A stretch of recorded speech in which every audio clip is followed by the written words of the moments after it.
Hello and welcome everybody. Today we're going to have a discussion about things repeating itself. So if you're interested, stay tuned. Okay, so if you have looked on your calendar, every year things are repeating themselves. If I give you, for example, the Passover feast, the Feast of Pentecost, all of the feasts are repeating themselves. The Day of Atonement, all of that, so that we can have a second chance again and again and again. Many times in our life, we go through cycles as well, seasons, cycles. And the question is, what do you do with an opportunity? Many times I hear people say, "Oh, I made such bad mistakes in the past." The question is, are you still making those same mistakes? If you made the mistakes in the past and you're not making those mistakes anymore, then it's a good thing. But if you are still making the mistakes that you have done in the past, it means you did not move on. You did not um, upgrade or level up, especially in the spirit.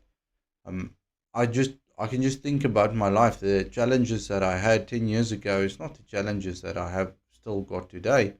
I've overcome many of those challenges. But sometimes one or two of those challenges come back and you work with it.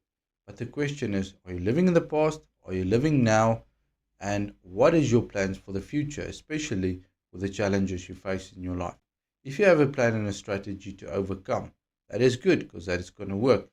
But if you don't have a strategy, you're just wandering around and still making the same mistakes, then you have to inquire in your life what is really going on. Is it a lack of repentance, a lack of responsibility, or is it just basically not knowing what is going on? Therefore, we need to inquire of the Lord, especially if it's something that we do not know or understand, so that we can see the picture in its fullness. The challenge is to overcome, and we will overcome by the blood of the Lamb and the word of our testimony. It's very, very powerful that you know and experience those things so that you have a testimony to tell, but also that you accept the blood of the Lamb, the sacrifice that was slain for you so that you can be set free. Father, I pray that we'll be connected to you, that we accept the perfect offering of the blood of the Lamb that cleanses us, that restores, renew, revive us. We pray, Father, that we'll listen to your voice and obey your voice and your commands.